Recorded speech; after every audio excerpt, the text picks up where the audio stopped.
ನಮಸ್ಕಾರ ಎಲ್ರಿಗೂ, welcome to the channel. ಇವತ್ತು ದಪ್ಪ ಅವಲಕ್ಕಿಯಿಂದ ಚಿತ್ರಾನ್ನ ಮಾಡ್ತಾಯಿದ್ದೀನಿ. ಅದಕ್ಕೆ ಒಂದು ಮುಕ್ಕಾಲು ಕಪ್ಪಷ್ಟು ದಪ್ಪ ಅವಲಕ್ಕಿ ತೊಗೊಂಡಿದ್ದೀನಿ. ಇದಕ್ಕೆ ನೀರು ಹಾಕಿ ಒಂದು 15 ನಿಮಿಷ ನೆನೆಸ್ಬೇಕು. ವಾಶ್ ಮಾಡಿಬಿಟ್ಟು 2 ಕಪ್ ಕಡಲೆಕಾಯಿ ಬೀಜ, ನಮಗೆ ಸ್ವಲ್ಪ ಕಡಲೆಕಾಯಿ ಜಾಸ್ತಿ ಇಷ್ಟ. ಆಮೇಲೆ ಕೊತ್ತಂಬರಿ ಸೊಪ್ಪು, ಸ್ವಲ್ಪ ತೆಂಗಿನಕಾಯಿ, ಅದು ಸ್ವಲ್ಪ ಜಾಸ್ತಿ ತೊಗೊಂಡಿದ್ದೀನಿ, ಅದು ಇಷ್ಟ. ಆಮೇಲೆ ಅರ್ಧ ಈರುಳ್ಳಿ, ಒಂದು 4 ಹಸಿಮೆಣಸಿನ್ಕಾಯಿ, ಅರಿಶಿನ, ಜೀರಿಗೆ, ಸಾಸಿವೆ, ಕರಿಬೇವು, ಇದು ಉಪ್ಪು, ಸ್ವಲ್ಪ ಸಕ್ಕರೆ, ಒಂದು ಸ್ವಲ್ಪ ಎಣ್ಣೆ. Hi guys, welcome to the channel. Today I making thick poha chitrana. For that I have taken thick poha.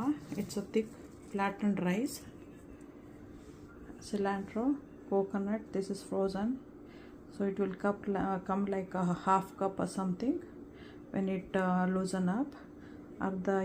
Half ಈರುಳ್ಳಿ, ಒಂದು 4 green chili, 2 cups of peanuts because we like peanuts in them, and turmeric, cumin seeds, mustard seeds, curry leaf, salt, little bit of sugar, and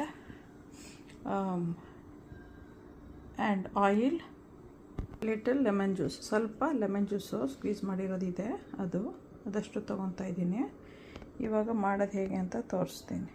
first ಇದನ್ನು wash ಮಾಡಿ ನೀರು ಹಾಕಿಡೋಣ. Will wash this one and soak in water for 15 minutes. ಎಣ್ಣೆ ಹಾಕಿದ್ದೀನಿ. I have soaked in water. I washed it already. So ನಾ will be putting tempering. ಒಗ್ಗರಣೆ ಹಾಕೋಣ ಈಗ ಫಸ್ಟು, ಅದಷ್ಟೊತ್ತಿಗೆ ಆಗಿರುತ್ತೆ.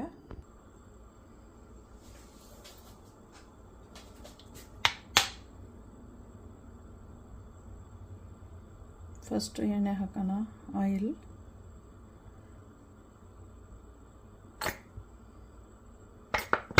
I am putting olive oil. ನೀವು ಯಾವ ಎಣ್ಣೆ ಬೇಕಾದ್ರೂ ಹಾಕೋಬೋದು.